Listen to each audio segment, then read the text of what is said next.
Welcome again to another session of your Vent Online course. This session is going to be about ventilation obstructive airway diseases. This is Ahmed Gamal Sharif again, and let's start. So what we're going to try to cover in this session is the understanding of what we mean when we say obstructive airway diseases, the role of non-invasive ventilation in these diseases, indications of invasive mechanical ventilation and intubation, challenges you should anticipate when you're going down that road, how to adjust the settings according to your readings of your graphs and your monitoring, and when to start weaning. So, as a start, what do we mean by obstructive airway diseases? Well, it's a group of diseases where there are narrowings in the either the main airways or the small airways. The narrowing can be due to malacia or weakness in the walls, edema, secretions, or constriction and spasm, which we call hyperreactivity. The examples of these diseases are going to cover stuff like laryngomalacia, tracheomalacia, bronchomalacia, bronchial asthma, and bronchiolitis. If you think about it, laryngomalacia and tracheomalacia are what we mean when we say main airways. Bronchomalacia would still fall into like the medium-sized airways. Then you go to bronchial asthma and bronchiolitis. These are mainly small airways.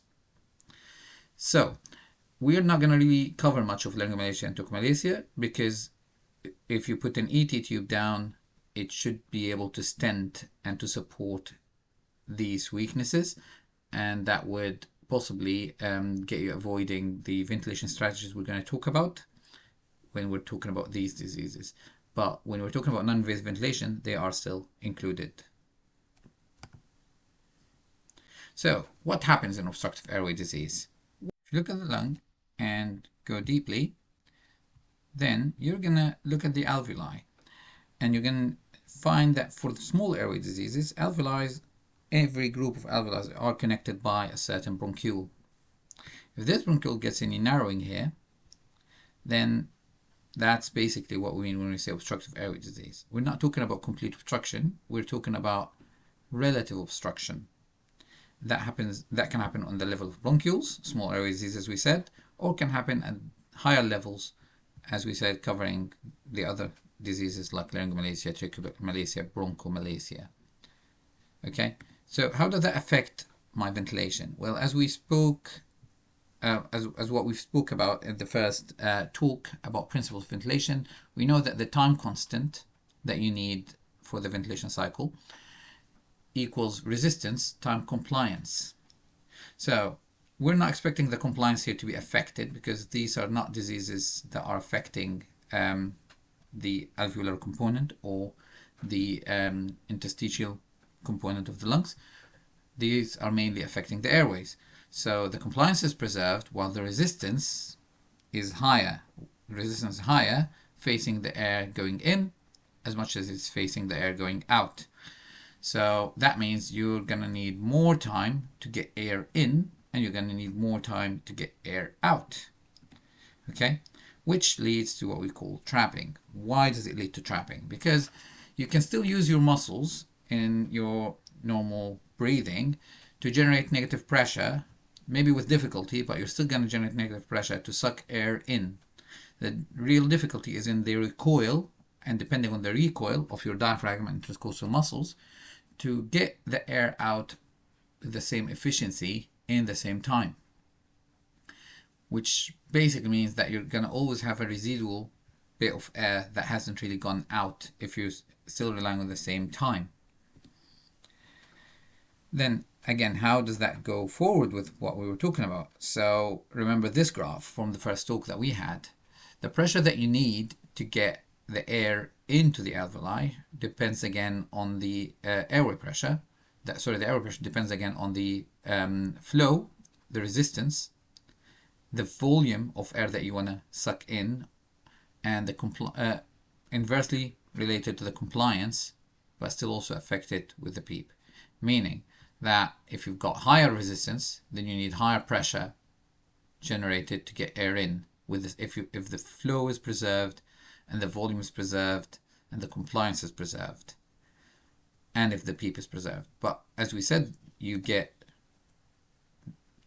higher time to get the air out, which leads to residual. That residual adds to the PEEP. This is what we call trapping. That's what we call auto PEEP. That's what we call intrinsic PEEP. With the increment in that PEEP, you still need higher pressure to get the same amount in.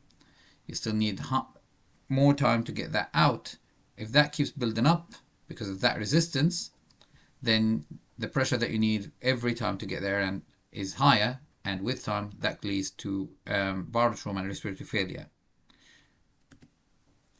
So what's the role of non-invasive ventilation in all of that?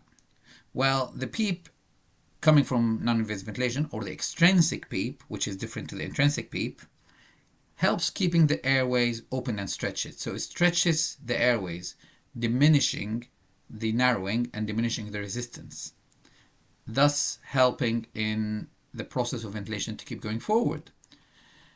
That extrinsic PEEP, by doing so, improves the work of breathing that the patient has, which also aids with the patient settling down, and rather than panicking and breathing quickly, then they take their time, and if they take their time, they can ventilate better. And when they settle more and don't work harder, that helps them avoiding exhaustion while keeping natural respiratory drive. So the patient keeping their drive, keeping their energy, can breathe in a more settled way, and that would help with them not going into tiring and muscle fatigue, leading to further failing. The last thing is it can help avoiding the risk of intubation because of all of what we mentioned, and in that case it helps you avoiding the risks of invasive ventilation of obstructive airway disease, which we're going to talk about later on this talk. Okay, so now as a doctor in your shift, you're worried, you're thinking about putting a tube down the throat of the patient. What are your indications of intubation? Like, what would support that suggestion? Well, first of all, if your patient is falling gradually into respiratory failure despite a trial of non-invasive ventilation, whether that was CPAP or BiPAP. So if you've got respiratory failure, mainly respiratory failure type 2 in this case, because as we said, the compliance is preserved, your ability to get the oxygenation should not be affected initially, but it's all about the trapping means that you're not ventilating properly. So if you start seeing signs of respiratory failure type 2 that you're not winning against, then that's the first indication. Respiratory failure with exhaustion is more concerning. So if your patient looks like they're getting tired, meaning that you can see less work of breathing, you can see less effort in the breathing, but when you look into the blood gas, you see that the CO2 is quite high, or you can see that they're really tachycardic, and that is an ominous sign. That means that you need to rush for an RSI with all the precautions that we're going to talk about, but it's a very scary sign. So yeah, if your patient settled down but their heart rate is settling, their CO2 is like, I don't know, like 40, 45, then there is no worry. That's not exhaustion. That's the patient settling. They're keeping their targets in the good place. While if the patient is showing less work of breathing, but their heart rate is very high, or their CO2 is rising, and you're not happy, then that's when you worry. Well, any non-invasive ventilation contraindication, that would be already an indication for intubation in a patient that you think is not winning with their breathing in a small airway disease.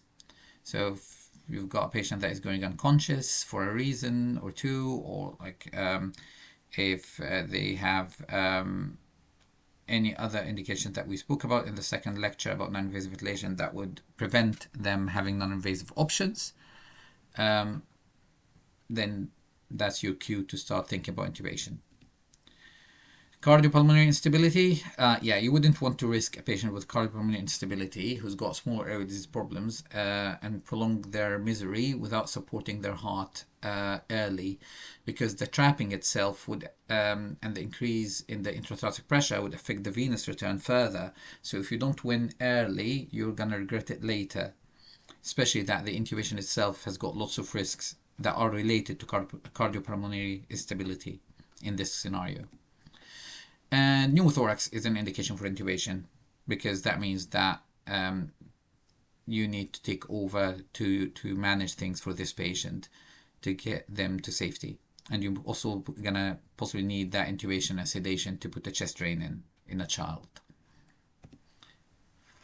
Okay, what are the challenges and the risks that I keep talking about? Like every 5 seconds in this talk, you've noticed that I kept talking about precautions, challenges, risks. Well, one of them is that your patient can go into shock and collapse. So when you're preparing for intubation, you're going to get this patient sedated with an RSI. As I said, the trapping and the maintained auto PEEP and the intrinsic PEEP in the chest means that there is higher pressure, higher intrathoracic pressure. And if you've got higher intrathoracic pressure already,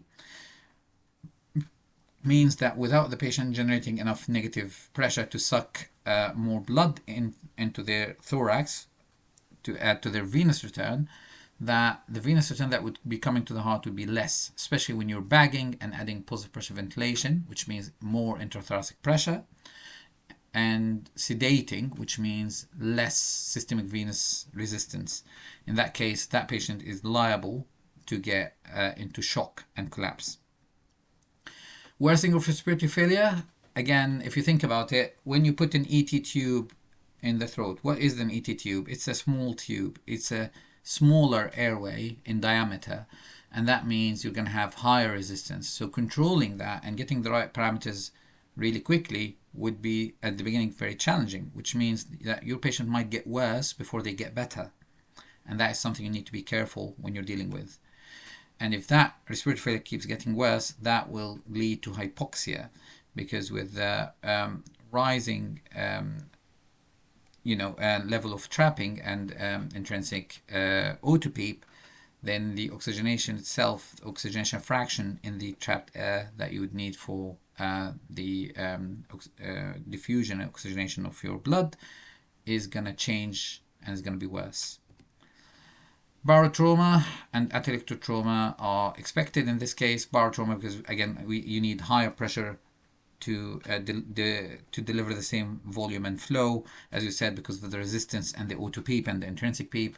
And atelectrotrauma is expected, again, because of the regional unfairness in or disequilibrium in how the air flows into tighter airways, because they're not going to be equal in size. So some parts of the lungs would be receiving more air than others.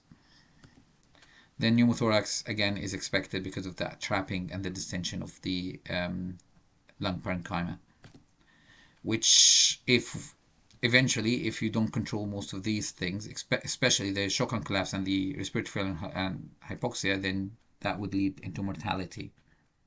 Okay, how do we prep and deal with that? Well, IV fluid bolus and vasopressors should be prepared by the bedside before you give the RSI sedations. You might actually give IV fluid bolus while you're giving the RSI anyway, and just keep adrenaline, noradrenaline prepared just in case. Avoid the trapping while adequate minute volume is delivered. That is something we're going to talk about in details with your ventilation strategies. So how do you avoid trapping? How do you keep your minute volume going? These are very important strategies, and this is why we're having this talk. You need proper pre-oxygenation before you start trying to put the tube in. So you need to make sure that before you go for your trial to intubate, that you've put the patient on enough oxygen and that you are reading about 100% oxygen before you go down with the tube. You need the widest ET tube possible to diminish the level of resistance and diminish the difficulties that you're going to face with further resistance. And we're going to talk again about the proper ventilation strategies and ancillaries. Avoid trapping and pressure shifts, again, is a repetition, but these are all things to tackle what we've mentioned before. So that was to tackle pneumothorax. And if you achieve all the above, then you're going to avoid mortality, hopefully. Okay? All right.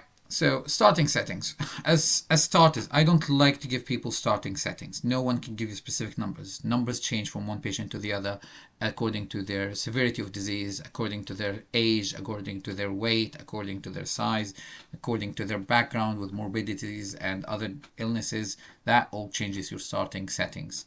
But as a general perspective, always start with a PEEP of about 5 to 6 initially until you get proper readings on the patient later on. Your PIP initially would be high. You need to expect that. You need to expect that you're going to start with high PIPs, as we said, because you're going to need higher pressures to deliver the same volumes that you want to achieve. So if, you need to achieve a minimum of 6 mils per kilogram in pediatrics as target volume, and to achieve that, you're going to possibly need higher PIPs.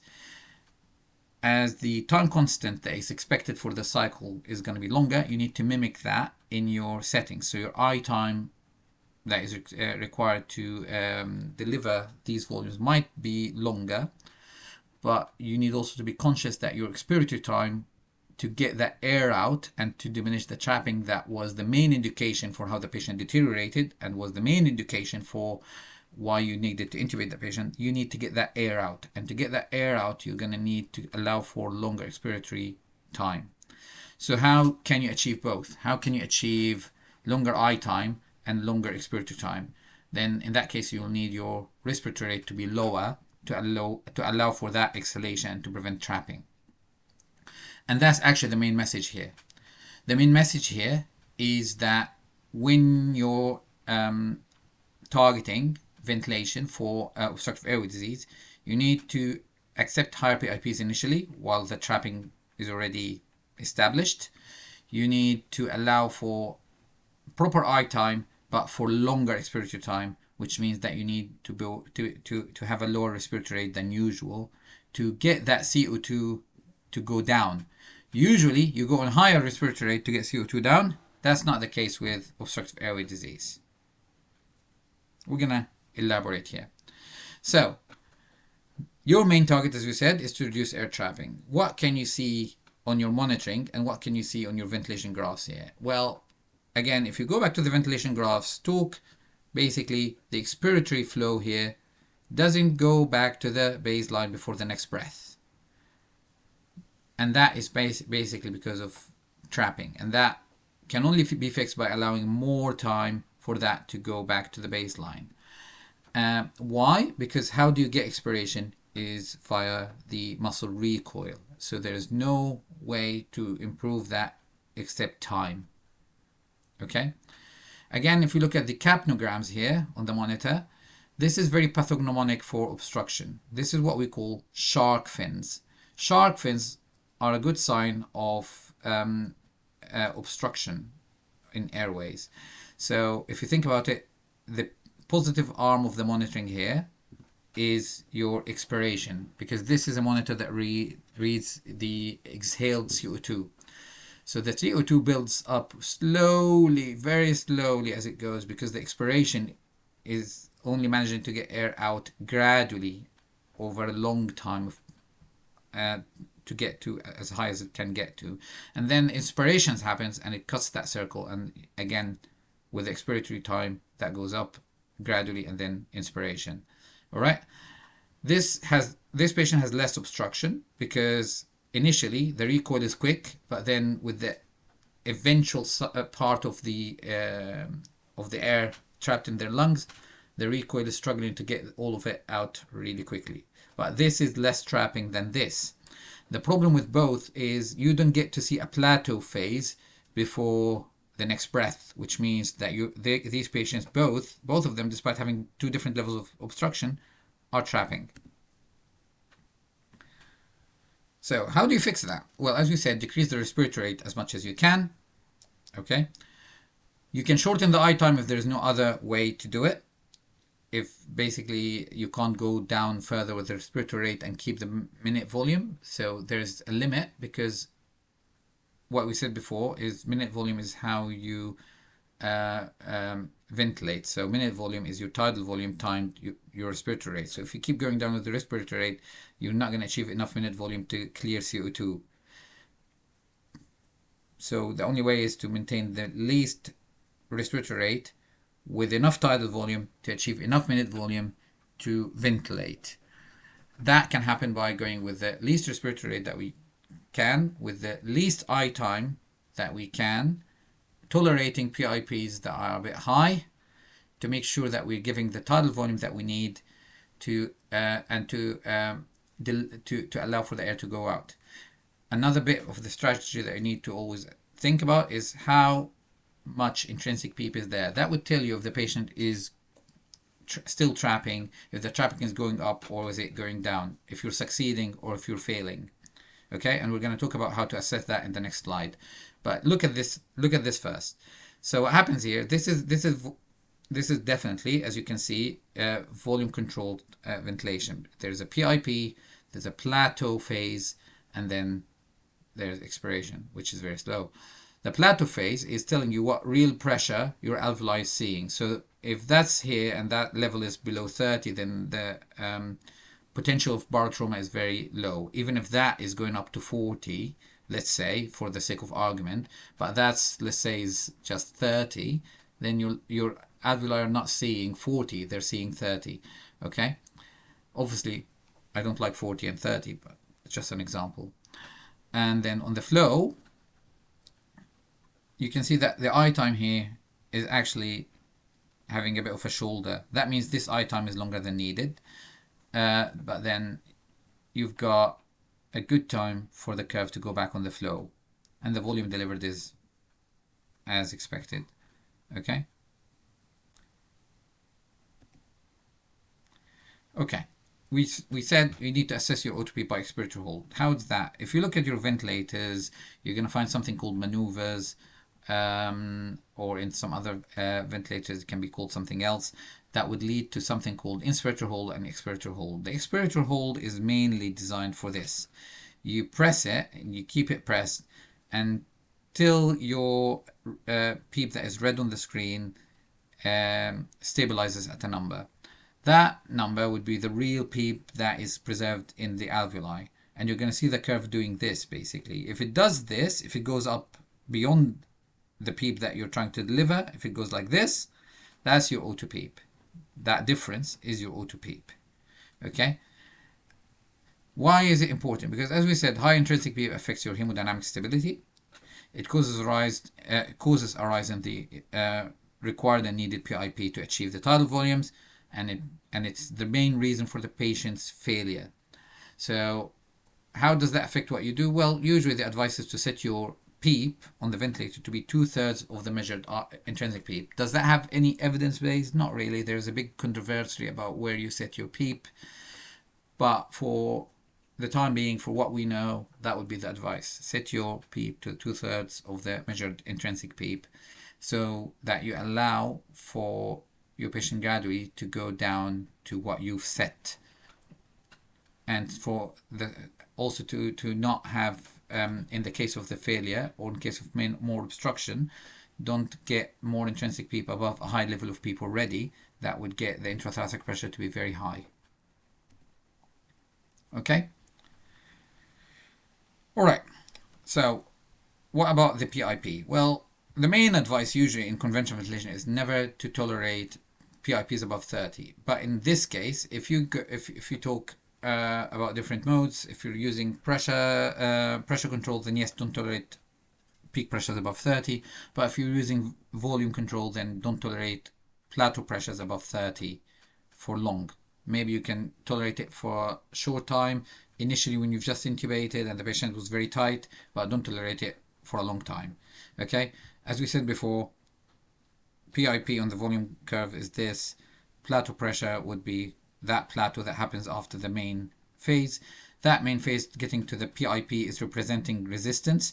So with higher resistance, it goes up, even if the plateau pressure is still the same. You can see the difference. That means the patient's resistance, the patient airways are more obstructed, but you're still achieving ventilation with the same plateau pressure. Then that's fine. That's telling you that the resistance is higher. I need to do something about it before things worsen and get to this point. All right? But mainly, the PIP is representing resistance and airways and tube and anything before the alveoli. The plateau pressure is what your alveoli get to see eventually. So that is volume control. Here is pressure control. You can see how you can assess how your patient is going here. The PIP is going to be the same all the way because that's set by yourself, while the flow curve will show you if there is return to baseline or if there's trapping before it goes back to baseline. Okay, and the volumes are also going to show if with every breath they're being delivered systematically or if they're being delivered but now then not all of the volume has gone out with the next exhalation, so that means again trapping. Okay, this patient is basically asthmatic, so this is when they're not bronchoconstricted. This is with acute bronchospasm, and this is post bronchodilators. Right? So what else can we do other than ventilation strategies? Well, depends on the disease. If you've got a patient with asthma, you can use bronchodilators, either nebulized via the ventilation circuit or IV. You can use magnesium sulfate, you can use hydrocortisone, IV again, or you can use aminophylline according to the guidances. You can still use ketamine infusion. In some centers, they would actually recommend it. Some other centers wouldn't. The biggest problem about ketamine infusion is how the patient gets delirium at the end when they wake up, and that would add to the morbidity and the time that you're gonna need to deal with that afterwards. And sometimes with bigger patients, it can be a bit dangerous. They can become a bit aggressive. So you need to think about it possibly on short runs rather than on a longer run. And as much as you can, you need to avoid triggering spasms, like the suctions and the cares need to be considerate about not triggering bronchoconstriction. While in bronchiolitis, actually, we like suction, we like physio, and we like giving them time until the inflamed airways start settling down gradually. There is no active treatment for bronchiolitis, as you guys know. It's basically supportive treatment. And in this case, ventilation is also supportive treatment. The only thing that you're trying to actively treat is the trapping. Bronchomalacia basically depends on the cause, because, if you're going to extubate a patient with bronchomalacia, you're going to preferably extubate again to non-invasive ventilation, either BiPAP or CPAP, depending.